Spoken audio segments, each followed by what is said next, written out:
오늘 이제 우리가 특별하게 신년에 2026년의 방향을 위해서 말씀을 보았고요. 오늘 다시 창세기로 돌아와서 기초양육 63번째 순서가 되겠습니다. 애굽에 장사하지 말라. 그리스도 안에서의 참된 본향이라는 제목입니다. 여러분, 오늘 우리는 계속 창세기를 보고 있었는데 오늘 메시지를 이해하기 전에 이 모세오경, 창세기는 모세가 광야에서 기록한 모세오경이라고 하죠. 창세기, 출애굽기, 레위기, 민수기, 신명기 5가지 책이 모세의 기록입니다. 자, 그러면 이 모세오경을 기록한 상황이 어떤지, 또 어떤 내용이었는지 이런 부분들을 좀 내용 들어가기 전에 한번 살펴봐야 되겠습니다. 언제냐? 때는 언제냐? 이 기록한 시점, 출애굽 이후 광야 40년 기간에 이 모세오경을 기록합니다. 그죠? 그러면 이 모세오경을 받아보는 대상은 누구냐? 누가 읽어보게 하기 위해 이걸 만들었냐? 애굽에서 나온 이스라엘 백성입니다. 430년 동안 노예살이 했던 이스라엘 백성이 지금 광야에서 40년간 방황을 하고 있었던 상황이었죠. 그 이스라엘 백성들에게 이 모세오경을 썼던 것입니다. 그럼 그들의 상태는 어땠어요? 430년간 애굽에서 살았고요. 정체성이 노예에 익숙해져 있습니다. 400년 동안 여러분 한번 생각해 보세요. 4개월 동안만 뭐에 집중해도 사람이 길들여진단 말이에요. 4년도 아니고 40년이고 40년이 아니라 400년이거든요. 그러니까 자기 조상 대대로 지금 태어난 이 사람들은 자기 조상 대대로 애굽에서 노예살이 하던 가문에서 출생한 겁니다. 그러니까 이 사람들의 정체성은 내가 노예구나라는 정체성이 가득 차 있었던 상황이었겠죠. 그러면 이런 상황, 정체성을 갖고 있는 상황에서 아이덴티티가 그런 상황이었다면 이 사람들이 갖고 있었던 문제는 뭐였겠습니까? 출애굽한 다음에 광야에서의 문제는요. 착각인데 어떤 착각을 하냐면 애굽이 더 좋았다라는 착각입니다. 일 열심히 하면 먹을 거 주지, 돈 나오지. 뭐 월급을 줬는지는 확인을 해 봐야겠습니다만 애굽이 더 좋았다. 광야에 왔더니 먹을 것도 없고 춥고 덥고 괴롭다, 다리도 아프고 이렇게 불평하겠죠. 그리고 또 약속의 땅이 정말 있냐라는 식으로 이 가나안 땅에 대한 이런 의심도 들었겠죠. 이게 지금 이 모세오경을 받아들어야 하는 이스라엘 사람들의 실제 그 현실의 문제였음을 기억해야 됩니다. 성경을 보면 이스라엘 사람들이 불평하는데 이런 출애굽기 16장 3절에 보면 이런 고백하죠. 우리가 애굽 땅에서 고기 가마 곁에 앉아서 떡을 배불리 먹던 때 죽었더라면 좋았을 것을. 너희가 이 광야로 우리를 이끌어내어 이 온 회중이 굶주려 죽게 하는도다. 또 민수기 11장 5절에는요. 우리가 애굽에서 공짜로 먹던 프리로 먹던 생선과 오이와 참외와 부추와 파와 마늘이 생각나거늘. 그때 마늘이 있었나 봐요. 그 먹는 거 이런 것이 그리워졌다라는 것을 말하는 거죠. 그러니까 노예였던 그 시절을 그리워하고 있고요. 노예였던 그 시절을 미화하고 있고 현재 지금 닥쳐 있는 이 광야의 어려움을 불평하는 그런 상황이었다라는 겁니다. 자, 그러면 모세가 지금 창세기를 여러분 창세기 전체 내용에 이 광야 생활에 불평을 쏟아놓고 있는 그들에 대한 메시지가 가득하거든요. 창세기 1장에서 뭡니까? 너희 불평할 게 아니다. 너희는 지금 하나님의 형상으로 창조됐다. 이거 아닙니까? 그리고 홍수로 다 멸망한 그 시절에 하나님이 너희를 선택해서 지금 여기까지 책임지고 불러내신 것이다. 창세기 12장에서는요. 수많은 민족이 있지만 너는 하나님의 선택받은 언약의 사람이고 가나안 땅이 우리의 고향이다라는 것을 모세는 이 모세오경을 기록하면서 이스라엘 사람들에게 가르치고 있었던 거 아니겠습니까? 자, 그렇다면 오늘 창세기 47장에서는 모세가 백성에게 뭘 전했겠습니까? 한번 생각해 보세요. 지금 불평하고 원망하고 가나안을 의심하고 자기가 하나님의 백성인 줄 모르고 노예살이했던 사람이라고 알고 있는 그들에게 이 창세기 47장이 전달하는 내용이 뭐겠습니까? 가만히 생각해 보면 명확합니다. 너희 조상 야곱을 봐라. 야곱은 애굽에서 17년을 잘 살았다. 흉년에도 번성했다. 그런데 야곱은 애굽의 장사되기를 거부했다. 왜냐하면 애굽은 우리의 본향이 아니기 때문이다. 너희가 그리워하는 애굽, 거기는 우리가 뿌리 내릴 곳이 아니다. 우리가 가야 할 곳은 약속의 땅 가나안이다. 우리는 그곳을 향해 가야 한다. 이 메시지를 지금 이 창세기 47장에서는 전하고 있는 것으로 해석을 해야 되는 것이죠. 맞습니까, 여러분? 그러면 오늘 우리도 이 상황에서 이 메시지를 비추어 본다면 똑같은 상황이라는 거예요. 우리도 비슷한 상황이거든요. 광야의 이스라엘 사람들은 애굽에서 나와서 다시 애굽을 그리워하는 삶을 살았죠. 하지만 오늘날 우리는 어떻습니까? 십자가와 부활의 은혜를 가지고 옛사람이 죽고 부활에 동참한 새 사람이라고 그 사실을 믿는 믿음을 가졌다고 말하지만 세상을 그리워하는 그런 본 모습을 우리가 가지고 있을 수 있어요. 광야의 이스라엘 사람들은요, 애굽이 더 좋았다 이렇게 얘기하지만 오늘날 많은 사람들은요, 교회를 다니고 십자가 붙들고 예수 이름을 부르지만 야, 이 교회 다니면서 이거 하기 너무 힘드네. 믿음 없이 살 때가 더 편했다라고 생각하고 행동하는 경우도 있을 수 있다는 거죠. 또 광야가 힘들다고 이스라엘 사람들은 불평했지만 오늘날 우리는 신앙생활이 너무 힘들다. 예배 드리는 게 귀찮고 이 시간에 친구하고 또 눈이 오잖아요. 모처럼 이렇게 12월에 1월에 또 겨울에 눈이 오니까 또 젊은 사람들은 우리 작년에 기억합니까? 재작년인가요? 눈썰매 타러 갔다가 눈이 없어갖고 볼링 쳤던 거. 근데 올해는요, 눈이 얼마나 오는지 딱 이때 우리 스키 타러 가기 너무 좋지 않습니까? 젊은 사람들은 쌍쌍이 짝지어서 그런데 가는 게 더 편할 거 아닙니까? 근데 예배하기 얼마나 힘들겠어요. 이럴 믿음 없이 살 때가 훨씬 편했구나. 이렇게 불평할 수 있지 않습니까? 또 광야 힘들다 불평하죠. 뿐만 아니라 약속의 땅, 가나안 땅이 힘들다. 거기가 정말 있냐? 거기가 우리를 위한 땅이냐라고 의심할 수 있었다고요. 광야의 이스라엘은. 오늘날 우리는 어떻게 의심하죠? 천국과 영원한 생명과 영원한 소망이 잊혀진 삶을 살고 있게 되는 것입니다. 많은 크리스찬들이 이러한 현실을 마주하고 있다는 것을 우리는 체감하고 있습니다. 남의 얘기가 아니고 우리도 일주일 동안 이런 세상에서 살다 보니 그리스도를 잊어먹고 살기도 하고요. 우리의 삶의 방식이 세상 방식으로 돌아가는 그런 모습도 있지 않았겠습니까?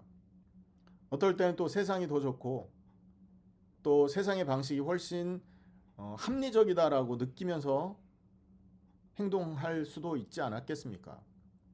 그래서 오늘 모세가 광야 백성들한테 전한 이 말씀이 우리에게도 반드시 필요한 메시지임을 기억해야 됩니다. 그리고 이 말씀은 궁극적으로 그리스도 안에서 성취되었습니다. 그래서 오늘 이스라엘의 그 현실 또 본문 배경에 나오는 이런 상황을 통해서 주시는 하나님의 음성을 우리는 언약으로 붙들어야 될 줄 믿습니다. 아멘입니까? 자, 첫 번째입니다. 지금 이 본문에 나와 있는 문제 상황을 생각해 보세요. 오늘 창세기 47장의 상황. 여러분, 요셉이 지금 쌀을 주고 쌀을 팔고 있잖아요. 그 배경은요, 7년 대흉년입니다. 47장 13절에 보면 그 흉년이 더욱 심하여 사방에 양식이 없고 애굽 땅과 가나안 땅이 그 흉년으로 말미암아 쇠약하니라고 했습니다. 흉년이 심하다 할 때 있잖아요. 그 심하다라는 말은 히브리 말로 카베드라고 하는데 무겁다라는 의미가 함께 내포되어 있습니다. 그러니까 무슨 말이냐면 심한데 어느 정도로 이 흉년의 무게가 온 땅을 짓눌렀기 때문에 너무나 심한 고통 속에 있다라고 해석이 될 수 있는 단어라는 거죠. 온 백성이 이 흉년의 무게에 짓눌려서 고통당하고 있었던 상황이 지금 오늘 이 47장에 창세기 47장의 배경이라는 겁니다. 자, 그리고요, 이 흉년 상황에서 애굽 사람들, 애굽 백성들이 서서히 그 신분이 바뀌어져 가는 것을 우리는 확인할 수 있거든요. 애굽 백성이 중요한 것들을 차례대로 잃어버리는 모습이 나옵니다. 13절에서 26절에 보면 14절, 15절 한번 읽어보십시오. 14절, 요셉이 곡식을 팔아 애굽 땅과 가나안 땅에 있는 돈을 모두 거두어 들이고 그 돈을 바로의 궁으로 가져가니 라는 말이 있죠. 애굽 백성이 돈을 주고 곡식을 산 겁니다. 집에 있는 모든 동전을 전부 거두어다가 바로 궁에다 갖다 바쳐야만 살 수 있는 상황이 온 거예요. 돈을 다 잃어버린 거죠. 그리고 16절에서 17절에는 가축을 잃어버립니다. 그리고 18절에서 21절에는요. 이제 남은 게 뭐만 남았다고 하소연합니까? 돈도 뺏기고 가축도 뺏겼습니다. 이제 내게 남은 거는 내 몸과 토지밖에 없습니다. 토지를 짊어지고 굶어 죽는 것보다 당신의 종이 되겠습니다 하면서 토지까지 바치고 종이 돼버리죠. 그러니까 첫 번째는 돈을 잃어버리고 두 번째는 집에 있던 재산, 가축과 이런 것들을 말하는 거겠죠. 그리고 땅과 자유를 잃어버리고 나중에 종이 됩니다. 뭘 말하는 걸까요? 47장 19절에 보면 우리와 우리 토지를 바로의 종을 삼으소서. 당신이 우리 몸과 토지를 사서 우리와 우리 토지를 바로의 종으로 삼으소서 이렇게 말했거든요. 종이 된 것입니다. 자, 그러면 여기에서 모세의 메시지를 한번 우리가 예상해 봐야겠죠. 모세는 이 장면을 통해서 광야 백성에게 어떤 말을 하고 있습니까? 너희 맨날 돌아가고 싶어하는 그 애국, 불가에 앉아서 구워 먹던 고기, 오이, 채소 이런 거 그리워하니? 너희가 그리워하는 그 애굽이 어떤 곳인가를 봐라. 흉년이 오자마자 모든 것을 잃어버리고 종이 된 곳이다. 그곳을 정말 가고 싶냐? 이 질문을 하고 있는 것이에요. 오늘날 이것을 우리에게 주는 메시지로 바꾸면 어떻게 되는 줄 아십니까? 세상이 약속하는 건 뭐예요?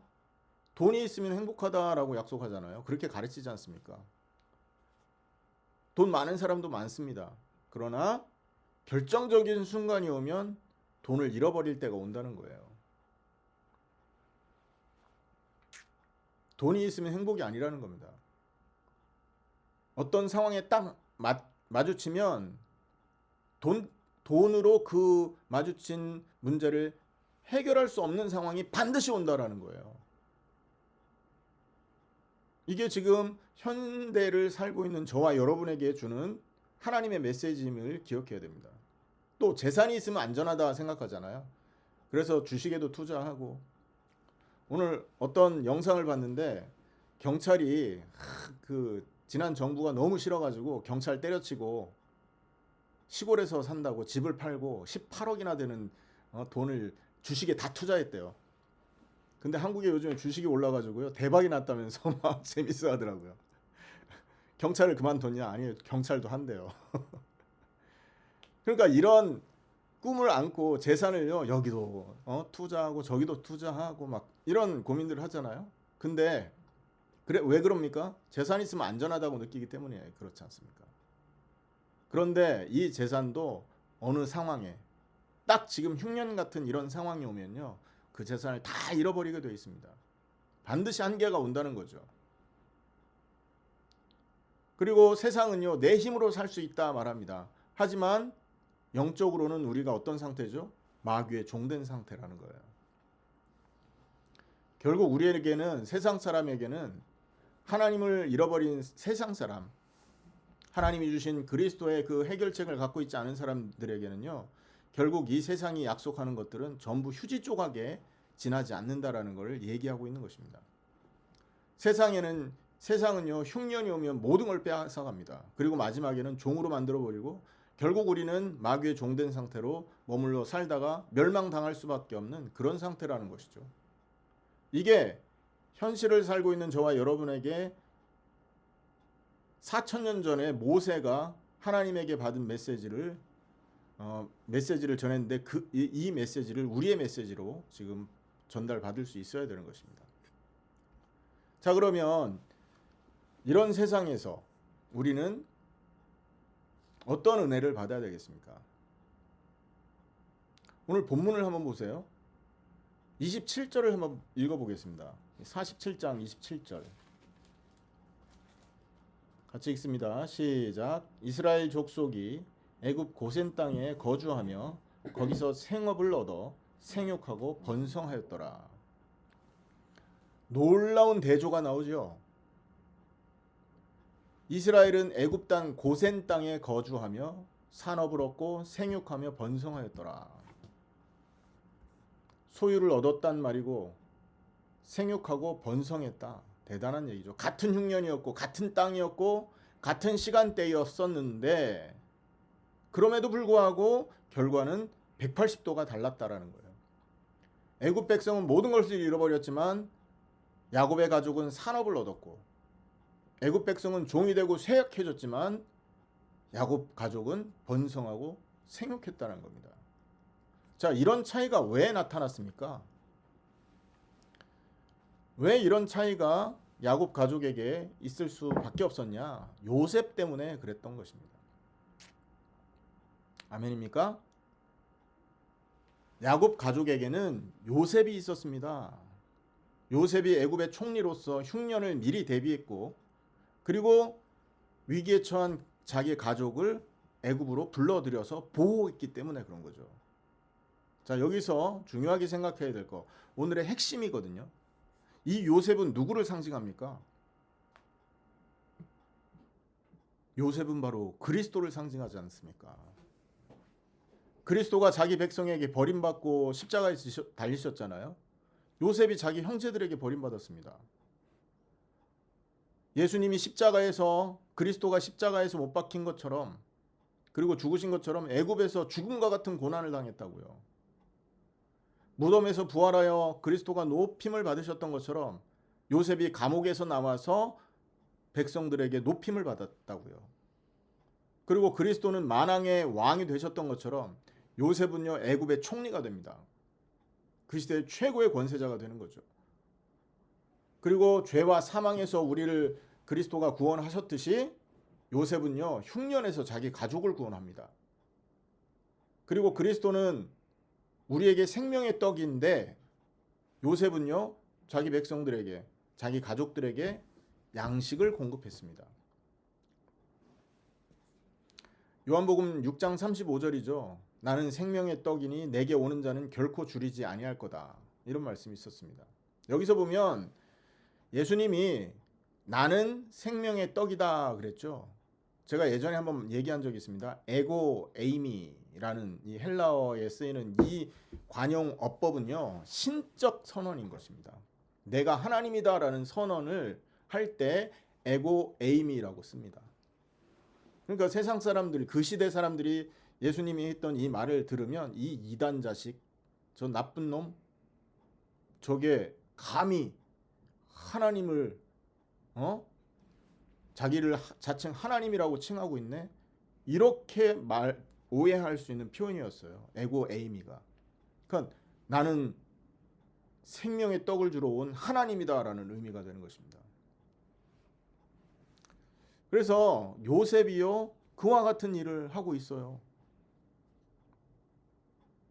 대단하죠. 이스라엘 백성과 애굽 백성의 차이는 딱 한 가지, 요셉이 있었냐 없었냐의 차이였다라는 거예요. 자, 이것이 그리스도 안의 번성을 이야기하고 있는 것입니다, 여러분. 요셉 때문에 이스라엘 백성이 복을 얻은 것이 이 시대에 하나님 백성들이 그리스도 때문에 복을 얻고 살 것을 예표하고 있는 것이라고 학자들은 얘기하고 있다는 거죠. 여러분, 여기에 생육하고 번성했다라고 그랬잖아요. 번성하고 생육하며 번성하였더라. 27절에 나오죠. 이 번성하고 생육했다 이 말은요. 어디서 많이 듣지 않았습니까? 창세기 1장 28절을 말하는 겁니다. 하나님이 그들에게 복을 주시며 이르시되 생육하고 번성하여 땅에 충만하라 할 때 그 생육 번성이 똑같은 단어로 여기에서 똑같은 어법으로 여기에서 사용되고 있는 거예요. 그러니까 창세기 1장 28절에 창조 명령하고 동일하다는 거죠.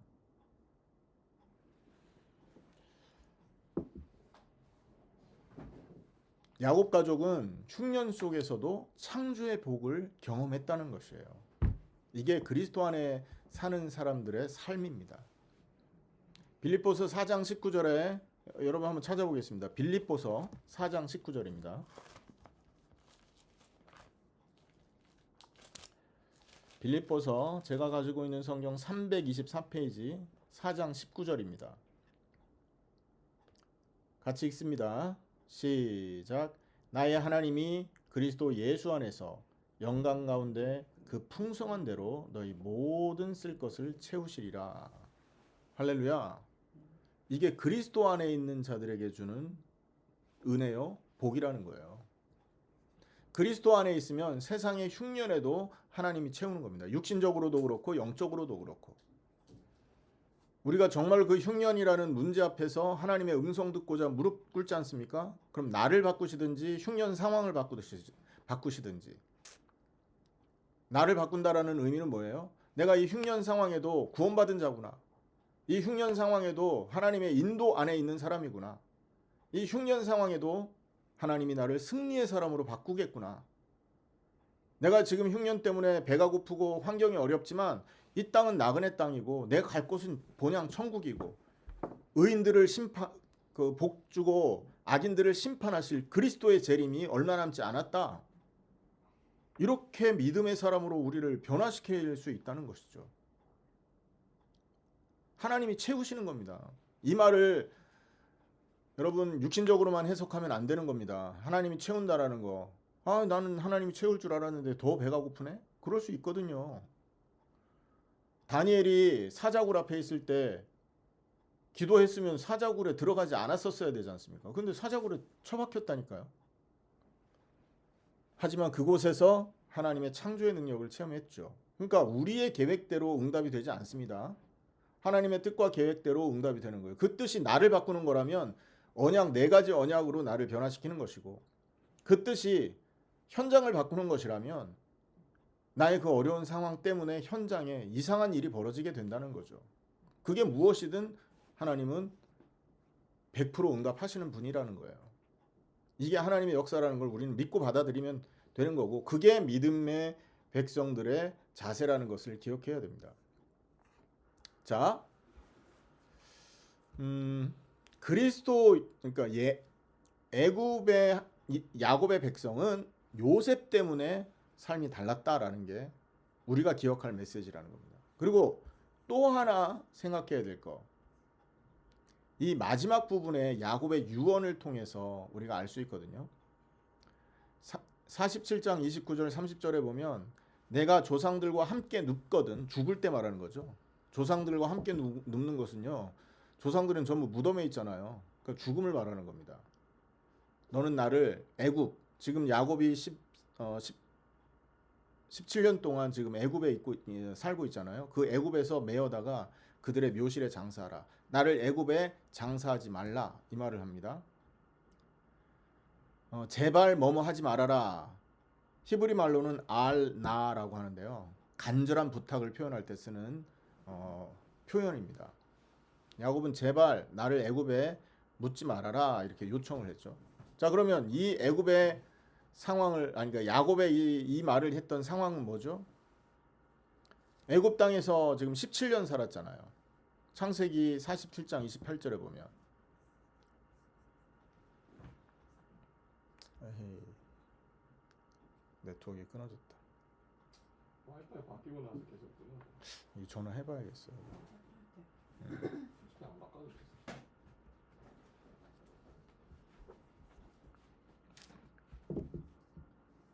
내가 리셋도 한번 해봤어.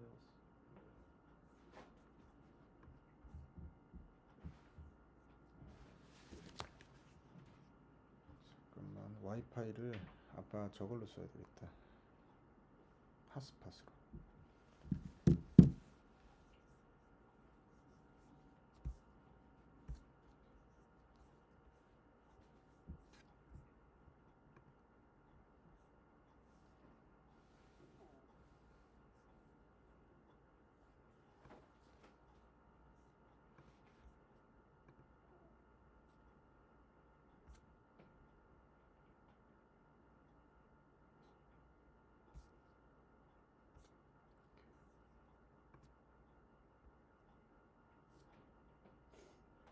됐어요, 나 들어갔대.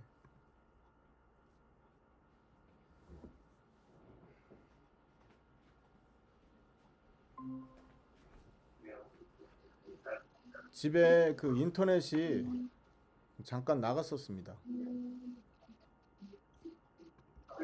집에 인터넷이 잠깐 나갔었습니다.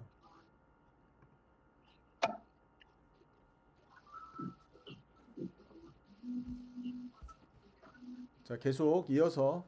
자, 다 들리죠? 예람이 잘 들려? 집사님 잘 들리세요? 예. 계속 하겠습니다. 앉아도 되나요? 아빠 이거 핫스팟 쓰고 있어. 아빠 핫스팟 켜. 병스 아이폰. 자, 그래서 지금 야곱의 상황을 다시 한번, 나를 애굽에 장사하지 말아다라라고 그 요청한 이 야곱의 상황을 한번 생각해 보겠습니다. 지금 창세기 47장 28절에는 야곱이 17년간 살았다고 나오거든요. 자, 한번 보겠습니다. 47장 28절. 야곱이 애굽 땅에 17년을 거주하였으니 그의 나이가 147세라. 130세 애굽으로 내려왔지 않습니까? 자, 그리고 고센 땅에서 아주 편안하게 지냈습니다. 총리가 자기 아들이 총리였으니까 얼마나 편하게 살았겠습니까? 요즘 같으면 뭐 하고 싶은 거 다 하고 살 수 있었겠죠. 전 세계 다 누비면서 맛있는 거 먹으면서 좋은 거 보면서 그렇게 살 수 있었다고도 예상해 보겠습니다. 그리고 가족이 번성합니다. 생육하고 번성하며 생육했다라고 말했지 않습니까? 그리고 요셉이 총리로 있어서 굉장히 안전하게 자기를 보호했어요. 애굽에서의 야곱의 삶은 최상위급 삶이었어요. 그런데 지금 뭐라고 말합니까? 나를 애굽에 장사하지 말아라, 이렇게 얘기하죠. 왜요? 이 장면에서 모세는 광야 백성한테 강력하게 메시지를 전하는 겁니다. 봐라, 너희 조상 야곱은 애굽에서 17년을 잘 살았다. 흉년에도 번성했고 아무 부족함이 없었다. 그런데 야곱은 애굽에 장사하지 말라고 했다. 왜? 애굽은 우리의 본향이 아니기 때문이다. 너희가 그토록 돌아가고 싶어하는 그 애굽, 너희 조상 야곱은 거기에 뼈를 묻기를 거부했다. 그러므로 너희도 애굽을 그리워하지 말아라. 너와 내가 가야 할 곳은 약속의 땅 가나안이다. 그곳을 향해 가야 된다. 이것을 전했던 것입니다. 야곱은 뭘 본 겁니까? 도대체 야곱이 가나안에 장사되는 것을 고집한 이유가 뭐예요? 거기에 엄마 아빠 형제들이 묻혀서요? 그렇지 않습니다. 과거를 본 게 아니에요. 야곱은요, 미래를 본 겁니다. 부활의 소망. 히브리서에서는 야곱의 믿음을 이렇게 기록하거든요. 히브리서 11장 13절인데요. 이 사람들은 다 믿음을 따라 죽었으며 약속을 받지 못하였으되 그것을 멀리서 보고 환영하며 땅에서는 외국인과 나그네임을 증언하였으니 라고 말합니다. 그리고 16절에는 그들이 이제는 더 나은 본향을 사모하니 곧 하늘에 있는 것이다. 이렇게 말하거든요. 히브리서 11장 13절 16절 말씀이었어요. 더 나은 이란 말은 더 나은 본향 할 때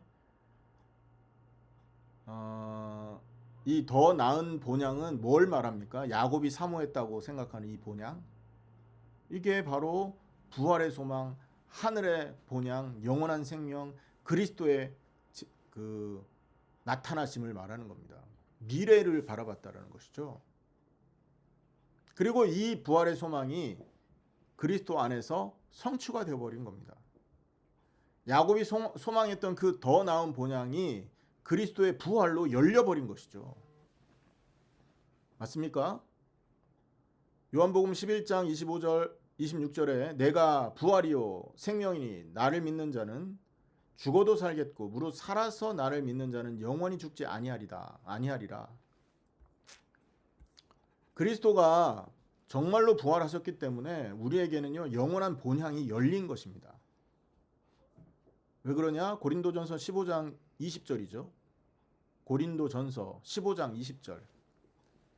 그러나 이제 그리스도께서 죽은 자 가운데서 다시 살아나사 잠자는 자들의 첫 열매가 됐다라고 했죠. 첫 열매. 여러분 열매가 첫 번째 열렸다면 나머지 추수 때가 따라오는 것입니다. 첫 열매가 있으면 두 번째 열매, 세 번째 열매 계속 있다는 얘기잖아요. 그리스도가 부활했으니 우리도 부활하는 겁니다. 아직 일어나지 않았어요. 하지만 이미 일어난 부활은 뭐죠? 예수 그리스도를 믿는 믿음, 십자가에 내 옛사람이 죽었음을 믿는 그 믿음이 이미 나를 부활에 동참한 사람으로 만들어 놓은 겁니다. 그리고 이미 만들어진 이 영적인 상황과 아직 오지 않은 미래의 완전한 상황이 지금 대치되는 상황. 우리는 그 사이에서 이 두 개를 붙들고 사는 겁니다. 이미 얻은 부활, 새로운 신분, 새로운 생명. 아직 오지 않은 그 미래의 그 내용. 이걸 소망으로. 이미 이루어진 건 확신으로, 앞으로 이루어질 걸 소망으로 붙들고 살아가는 것이죠.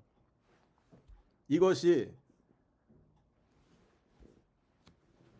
지금 이스라엘 백성 흉년 속에 고통당하고 있었던 많은 사람 중에 이스라엘 백성 야곱의 자녀들만 이렇게 그 다른 삶의 모습을 보여준 이유들이라는 거예요.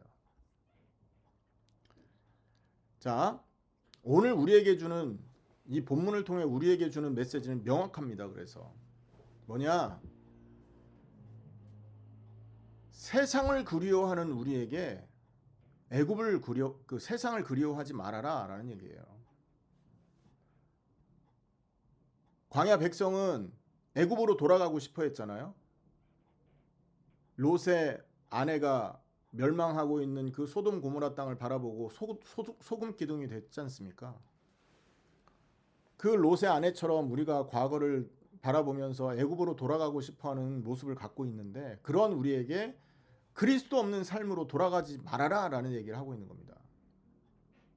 그리고 애굽에 장사하지 말아라 이 말은요 세상에 뿌리 내리지 말아라 라는 얘기예요. 가나안을 향해 가고 천국과 영원한 본향을 향해 가라. 그것을 우리의 소망으로 삼고 살아가야 된다라는 메시지를 하고 있는 것입니다. 그리고 이 모세가 예표로 가르친 것이 뭐냐? 바로 그리스도 안에서의 성취를 예표로 가르쳤죠. 요셉이 흉년의 가족을 살린 것처럼 그리스도가 우리를 살리는 겁니다. 야곱이 부활 소망으로 가나안에 가서 자기가 장사되고 묻히기를 원했던 것처럼 우리도 그리스도의 부활이 영원한 본향임을 알고 믿고 살아가야 된다라는 거죠. 말씀을 좀 정리하겠습니다. 이번 주 붙잡을 4가지 언약 확실하게 붙들어야 됩니다. 첫 번째, 구원의 언약. 그리스도 예수의 십자가와 부활이 2000년 전에 일어난 사건이 아니라 심판받아야 될 내 죄악된 옛사람이 죽었던 자리라고 믿는 믿음이 우리에게 필요하다는 거죠. 이것을 언약으로 붙드는 겁니다. 그럼 어떻게 돼요? 우리는 부활에 동참할 수 있는 문이 열리는 거예요. 십자가와 부활을 십자가를 나의 죽음으로 믿는 믿음이 부활에 동참하게 되는 유일한 조건인 겁니다. 애굽 백성은 흉년의 종이 되었잖아요. 흉년의 종이 되었습니다. 하지만 야곱 가족은 요셉 때문에 자유롭게 번성했습니다. 우리도 그리스도 밖에 있으면 세상과 죄의 종이 됩니다. 하지만 그리스도 안에 있으면 자유합니다. 그래서 우리는 구원의 언약을 붙들고 살아야 됩니다. 로마서 8장 1절이죠. 그러므로 이제 그리스도 예수 안에 있는 자에게는 결코 정죄함이 없나니 그리스도 예수 안에 있는 생명의 성령의 법이 죄와 사망의 법에서 너희를 해방하였다. 여러분 믿음을 달라고 기도하십시오. 2000년 전 예수님의 십자가가 나의 옛사람 심판받아야 될 죽음의 그림자가 이미 죽어 없어졌던 자리임을 믿는 믿음 달라고 기도하세요. 그때 어떻게 됩니까? 우리는 해방되는 것입니다. 부활에 동참한 자가 됩니다. 두 번째 우리가 붙들어야 될 언약, 인도의 언약입니다. 하나님이 나와 함께 하시고 나를 인도하신다라는 언약이지 않습니까? 애굽에 있던 야곱 가족은 흉년에도 고센 땅에서 보호받았어요. 요셉이 그들을 인도해서 가장 좋은 땅 고센이라는 곳에 딱 이렇게 머물게 했습니다. 우리도 마찬가지입니다.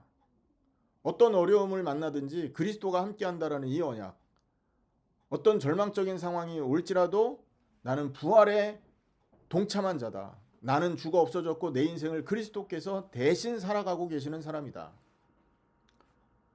자, 그러면 내 안에서 그리스도가 나 대신 내 인생을 살고 계시는데 문제가 왔습니다. 그럼 누가 걱정을 해야 될까요?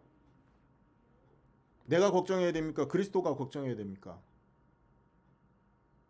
그리스도가 걱정해야죠. 내 인생을 그리스도가 대신 살아가고 계시는데. 근데 내가 걱정하고 있어요. 그건 누가 살고 있는 거예요? 아직 내가 살고 있는 거 아니겠습니까?